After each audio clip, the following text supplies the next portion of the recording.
capítulo 27 do primeiro evangelho segundo escreveu Mateus. Eu estava ali fora agora, vocês notaram quando eu saí para conversar ali com a jovem? E quando eu ia entrando, aí o porteiro me pega pela mão e para: pastor, não se preocupe com este lugar pequeno, não se preocupe, não se preocupe. Davi, um homem de Deus, recebeu uma multidão de homens para lutar ao lado dele. E onde é que Davi estava? Em uma caverna. Nós estamos melhor do que Davi, que aí está na caverna. Na caverna não tem luz elétrica, não tem ventiladores, não tem águazinha dessa assim no filtro, né, geladinho, não tem nada disso. Mas uma multidão foi. Por quê? Porque Deus levantou e enviou para ajudar aquele homem.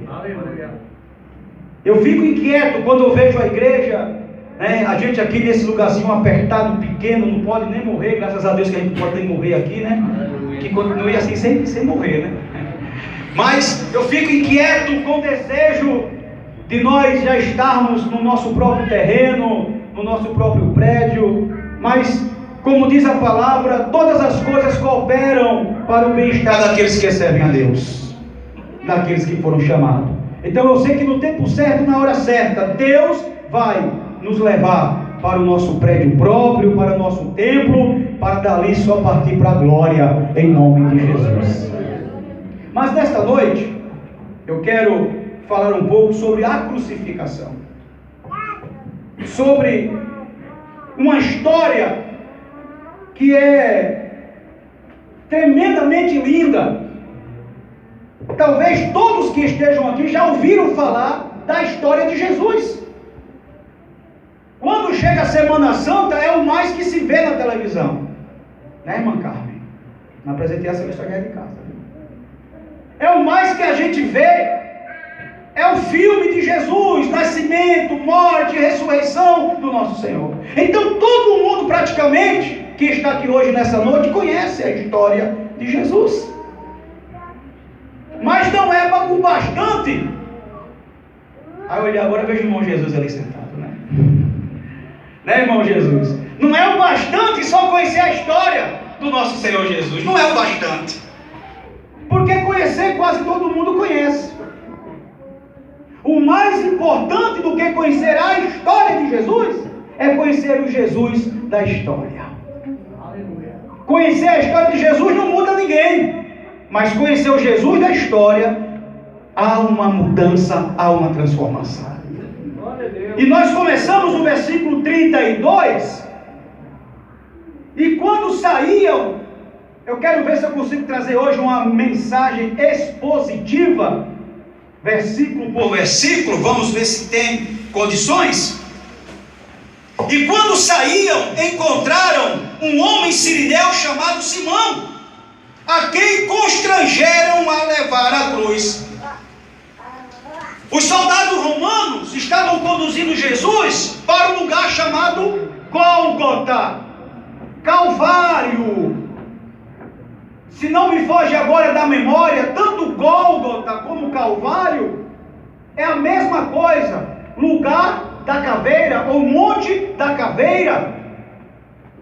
Se eu não estiver agora equivocado, Gólgota é a expressão hebraica, Calvário a grega ou vice-versa, não estou bem lembrado aqui agora, mas ambos quer dizer lugar da caveira, porque o monte do Calvário, do Gólgota, quem olhasse ele de longe, via o formato de uma caveira, com os olhos, com a boca, com o nariz. Então batizaram este monte como o monte Gólgota, Calvário ou da caveira. E lá vai Jesus com a sua cruz. Lá vai Jesus Cristo carregando aquela cruz. O que me chama a atenção, gente, é que Jesus Cristo, ele não estava com o seu vigor, com a sua saúde perfeita para carregar aquela cruz. Os estudiosos dizem que aquela cruz tinha cerca de 120 quilos. 120 quilos. Alguns acreditam que Jesus só levou a parte transversal, ou seja, horizontal, e não a parte transversal. Eu acredito que Jesus levou a cruz por completa. Alguns acreditam que Jesus só levou a parte horizontal, a parte que era presa os braços, e o meio que era transversal estava lá no Gólgota esperando. Outros acreditam que Jesus levou realmente a sua cruz por completo, tanto a transversal como a horizontal. Jesus levou por completo 120 quilos. Se ele tivesse com a sua plena saúde ou vigor em dia, tudo bem, bacana, até que ficasse quieto. Mas Jesus já tinha passado por um processo tremendo. Jesus já tinha levado 40 chicotadas menos uma, 39 chicotadas, acredita-se, com um chicote de 6 pontas, 3 pontas de ossos de carneiro e 3 pontas com chumbo. Quando o carrasco batia aquele chicote de 6 pontas nas costas, e que ele puxava novamente de volta, os ossos rasgavam a carne e o chumbo arrancava pedaços de carne do corpo de Jesus. Eu estava ouvindo o especialista falando, e ele disse que as primeiras chicotadas, 3, 4, era uma dor insuportável. Quando já ia nas 12 por diante, era como se pegasse a dor, era como se pegasse chumbo derretido e colocasse dentro daquelas feridas. Era uma dor alucinante. E Jesus Cristo suportou tudo isso por amor à nossa alma. Pela lei, se um homem na hora dessa execução, ele chegasse a desmaiar, parava automaticamente aquela tortura, aquela sentença. Ou se ele chegasse a fazer as suas necessidades fisiológicas, porque era uma dor tão grande que o estômago, os órgãos, eles paravam de funcionarem normalmente e ficava descontrolado. Então se alguém chegasse a urinar ou até defecar ali de dor, parava também. Jesus não desmaiou e o seu organismo não foi descontrolado. Ele segurou até as 39 chibatadas nas suas costas. Então, antes disso, Jesus já tinha levado socos no rosto. Jesus já estava fisicamente debilitado, porque já fazia até dias, né? Ele foi preso um dia antes, então já fazia mais de 24 horas que ele não tinha comido direito e não tinha bebido água direito. Andava para Herodes, Herodes mandava para Pilatos, Pilatos mandava para Caifás, e ele ia andando de a pé de um lado para o outro, como uma bolinha de ping-pong. Ninguém queria assumir a responsabilidade de crucificar Jesus, até que sobrou para Pilatos. E Pilatos, numa ironia, achando que ia ficar livre da culpa de matar Jesus, manda trazer uma bacia com água cristalina, lava suas mãos, e esse adágio ficou até hoje: eu lavo minhas mãos, eu não tenho parte nisso aí. Pilatos podia ter lavado as suas mãos com toda a água do mundo, ele poderia ter colocado todo o detergente, todo o sabão, todo o produto de limpeza para lavar suas mãos, não ficariam limpas nunca. Ele foi culpado do sangue inocente de Jesus Cristo. Levaram Jesus para o martírio, davam socos nele, cobriram a cabeça dele, socavam, batiam com a cana e diziam: profetiza e diz quem foi que te bateu. E Jesus calado, porque o profeta Isaías no capítulo 53 diz que ele, como ovelha muda, foi levado aos seus tosquiadores, ao matadouro, e não abriu a sua boca. Glória a Deus. Bendito é o nome do Senhor. Eu quero agora que você imagine, eu quero que você agora viaje mais de 2000 anos atrás e veja Jesus Cristo agora seminu.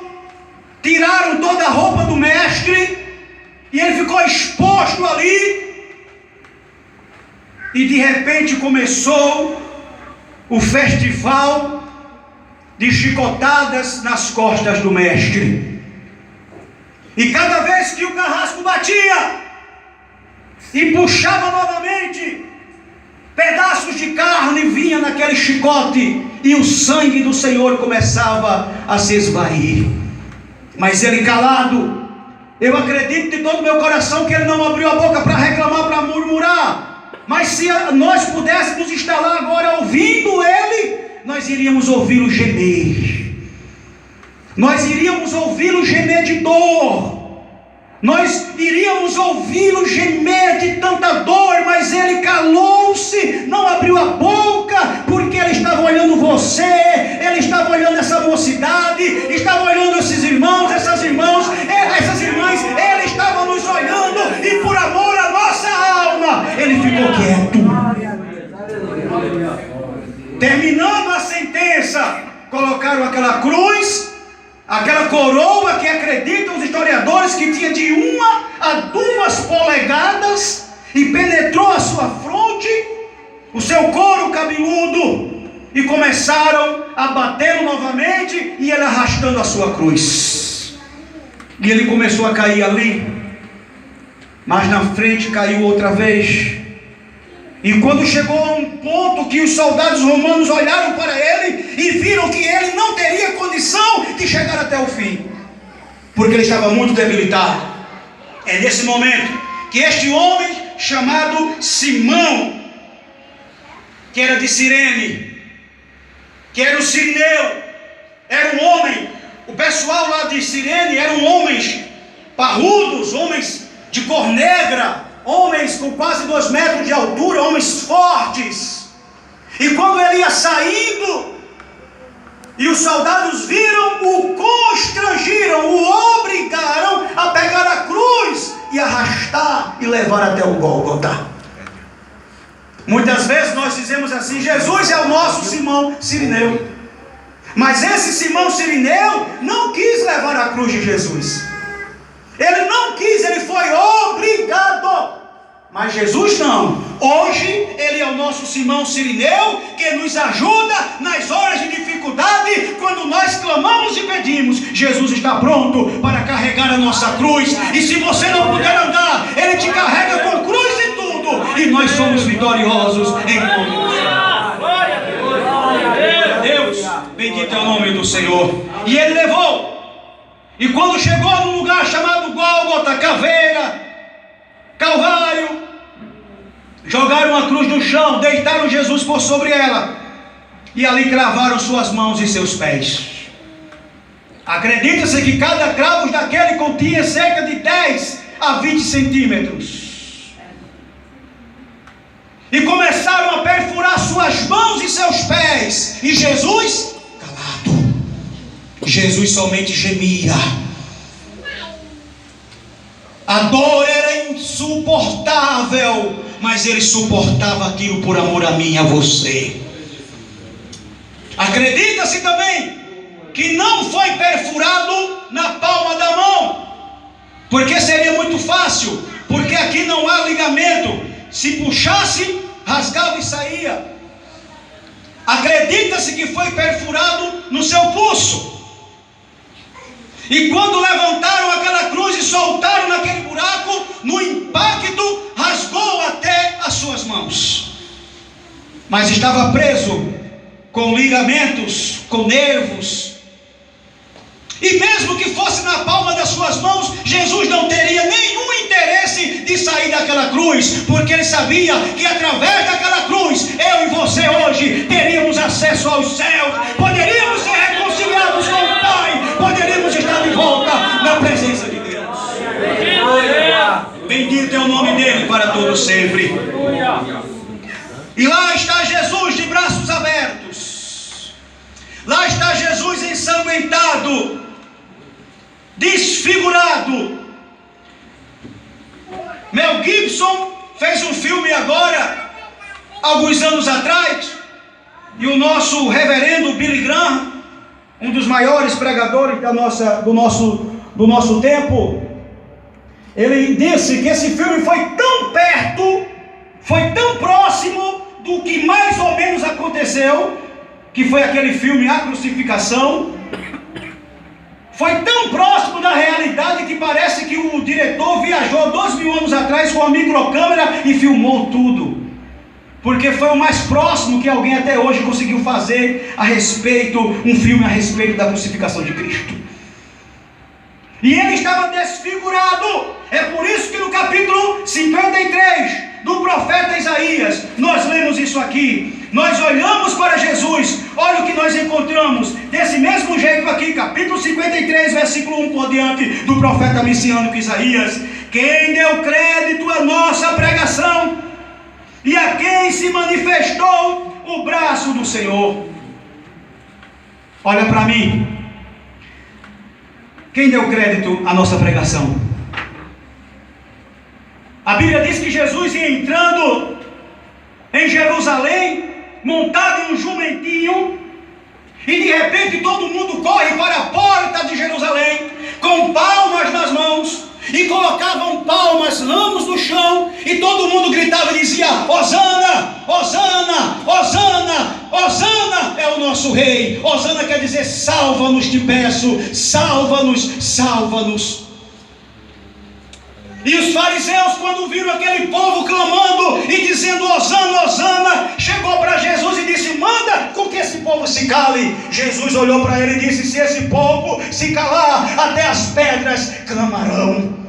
Aleluia. Esse mesmo povo não estava mais aqui nessa porta, estava agora no pátio do palácio de Pilatos. E Pilatos agora traz um malfeitor, um facínora, um ladrão, assassino, chamado Barrabás, e coloca de um lado, e do outro está Jesus. E essa mesma multidão estava no pátio olhando esta cena. E Pilatos disse: a quem vocês querem que eu solte? Barrabás ou Jesus? Barrabás ou Jesus? A quem vocês querem que eu solte? Barrabás estava simbolizando ali o pecado, a miséria, a separação de Deus, os assassinatos, estupros, drogas, adultérios, mentira. E Jesus não tinha nem o que dizer mais, simbolizando a salvação e a vida eterna. E a quem foi que o povo clamou lá? Barrabás, Barrabás, Barrabás. Vocês querem que eu solte Barrabás ou querem que eu solte Jesus? E toda a multidão gritava e dizia: solta Barrabás, solta Barrabás. E Pilatos perguntou: e o que é que eu faço com este chamado Cristo? Crucifica-o, mata-o. Foi uma escolha do povo. O mesmo povo que estava glorificando a Jesus agora estava pedindo para matá-lo.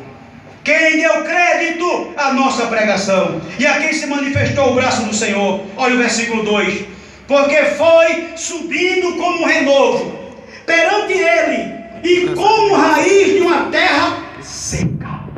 A gente que mora no Nordeste sabemos como é que é uma terra seca. Não é uma coisa bonita, ou é?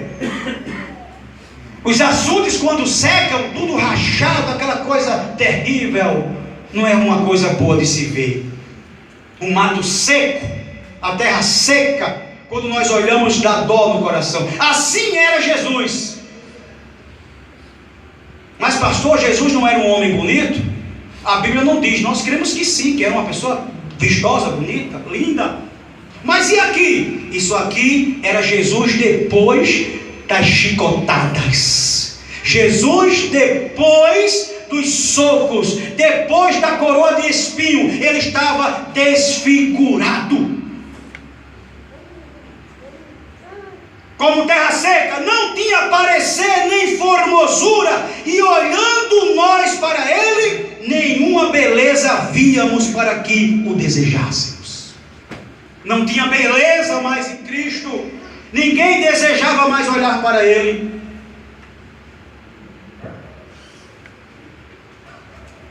E lá está Jesus de braços abertos. Alguns passavam, olhavam, soltava alguma piada, meneava a cabeça. Esse aí não disse que destruía o templo e construía novamente em 3 dias? E agora? E agora? Por que ele não desce daí agora? Por que ele não faz um milagre agora? Mas Jesus suportou tudo isso para poder nos dar a salvação, para poder nos reconciliar com Deus. E chega um momento que era esse momento que Jesus estava querendo evitar no jardim do Getsemane. Eu já ouvi muitas pessoas pregarem, eu até preguei também isso, mas depois eu mudei a minha pregação. Que quando Jesus estava no jardim lá do Getsemane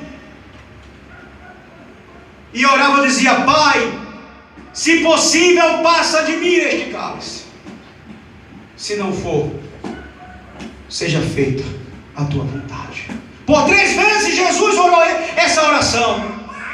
E alguns dizem que Jesus estava temeroso de enfrentar a cruz, que Jesus estava temeroso de enfrentar a coroa, que Jesus estava com medo do chicote. Não! Jesus não estava com medo de cruz, de chicote, de lança, de nada. Ele veio para isso. Ele veio para suportar. O que Jesus estava temendo ali, sabe o que era? A separação do Pai. Porque em nenhum momento da eternidade Jesus se separou do Pai. Sempre estiveram juntos e unidos.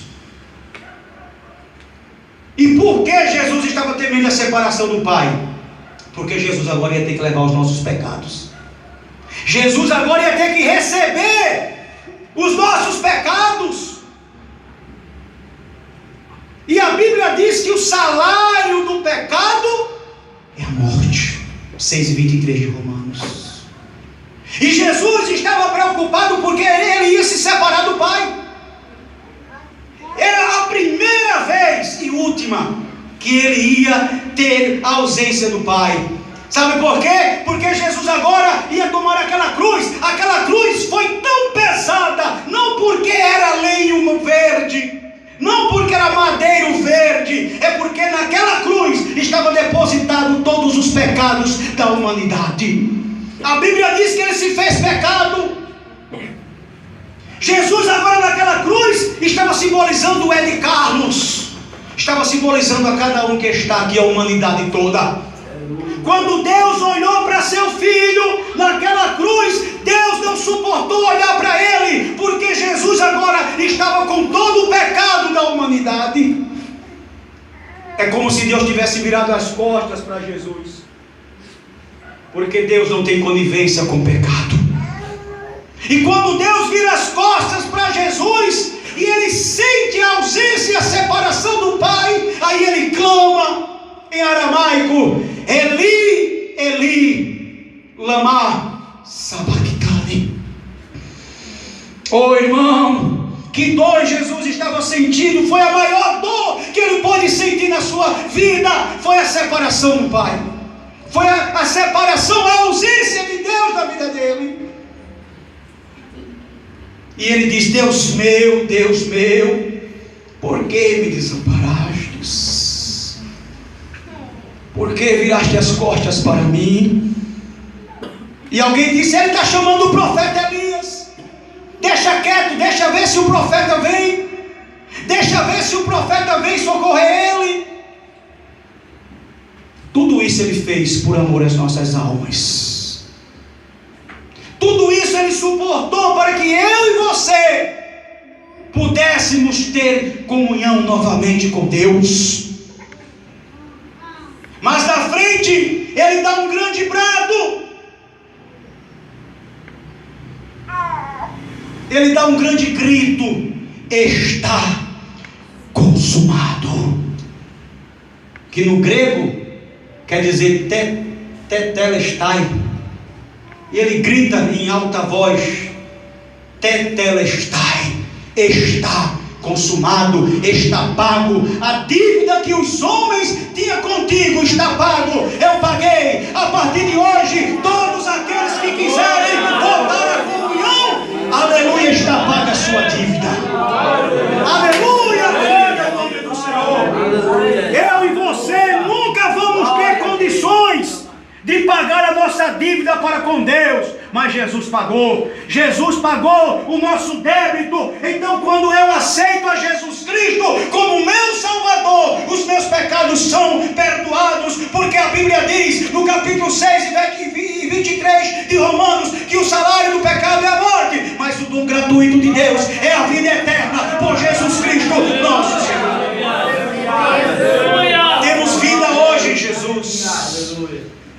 Nós não precisamos de parar na porta de um bar ou ir sentar numa mesa e tomar cerveja e tomar cachaça com um amigo, com alguma prostituta para se sentir alegre. Jesus é a nossa suficiência. Jesus preenche a nossa lacuna. Eu não preciso estar fumando maconha, cheirando cocaína, tacando na minha veia heroína, ou sei lá o que por aí, fumando um cigarro para poder encontrar alegria e paz na minha vida. Jesus já preenche a minha vida. Jesus é a minha paz, é a minha alegria. Bendito é o nome dele para todos sempre. E quando Jesus dá esse brado, ele inclina a cabeça e morre. Eu queria só falar de algo que aconteceu. Lemos aqui várias coisas que aconteceram, mas eu queria somente falar uma coisa para nós encerrarmos. Quando Jesus bradou, a terra tremeu, deu um saculejo, um tremor, as pedras se fenderam, abriram-se no meio. Mas o que eu quero falar é que dentro do templo havia um véu. Este véu ele tinha cerca de 10 centímetros de espessura. E este véu era o que separava o santo, porque o templo ele era dividido em 3 partes: no pátio, que era lá fora, o santo, que era aqui dentro, e o santo dos santos, que é aqui no altar. Aqui ficava a arca da aliança. Só quem podia entrar aqui era o sumo sacerdote, uma vez por ano. Os sacerdotes poderiam entrar aí no santo, mas aqui só o sumo sacerdote, de ano em ano. Ninguém poderia. Se nós estivéssemos lá, nós não poderíamos chegar aqui. Chegávamos à força lá no pátio, bem distante, e já era recebido por um sacerdote. Você trazia a sua oferta, você tinha pecado, você trazia um cordeiro, se você tivesse dinheirozinho, fosse mais ou menos, trazia um boi, um novilho. Não tivesse, fosse mais fraquinho de dinheiro, você trazia um cordeirozinho. Se fosse mais fraquinho ainda, trazia 2 pombinhas ou 2 rolinhas. E chegava lá, o sacerdote matava aquele animal, pegava o sangue daquele animal e aspergia, jogava sobre a sua cabeça, sobre a cabeça do pecador, e o pecado dele era perdoado. Meu irmão, o que tinha de animal morrendo todo dia não era brincadeira, porque o cara pecava e voltava, pecava, voltava, pecava, voltava, e virou até um negócio. Todo mundo vendia rolinha, vendia pombinhos, vendia animal lá na porta do templo, e virou um comércio, virou uma bagunça. Aí o sacerdote, uma vez o sumo sacerdote entrava no Santo dos Santos e oferecia sacrifício por toda a nação. Mas o que eu acho mais lindo é que quando Jesus morreu, houve esse terremoto, e a Bíblia diz, a Bíblia não diz que foi de baixo a cima, foi do alto a baixo. Aquele véu de 10 centímetros foi rasgado. Não foi homem, porque se você pegar aí 10 centímetros de espessura aí de pano para rasgar na mão, você não rasga. Acredita-se que o anjo do Senhor foi lá com a espada e passou naquele véu, e o véu se abriu. E o que isso quer dizer? Que agora nós temos acesso. O véu que separava você de Deus foi rasgado. Você agora não precisa de ninguém para oferecer sacrifício. Você pode dobrar o joelho, você pode pedir a Deus, pode pedir ao Senhor, e Ele vai estar pronto. Sem ter intercessão de Maria, de Pedro, de João, de pastor, seja lá quem for. secretamente a Deus. Aleluia! O véu foi rasgado. Você agora tem acesso. Você pode chegar até Deus. Vamos ficar de pé em nome do Senhor. Aleluia, bendito. Eu quero que você entenda.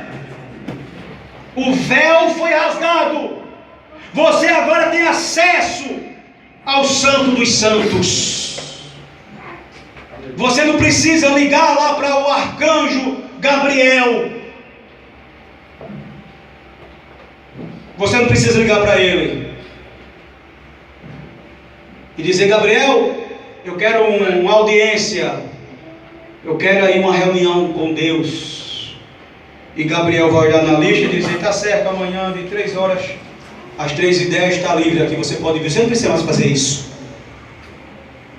É só você dobrar o joelho, ou é só você elevar a sua mente aos céus, onde você estiver, e Deus vai estar contigo. Aleluia. Você tem acesso para conversar com Ele.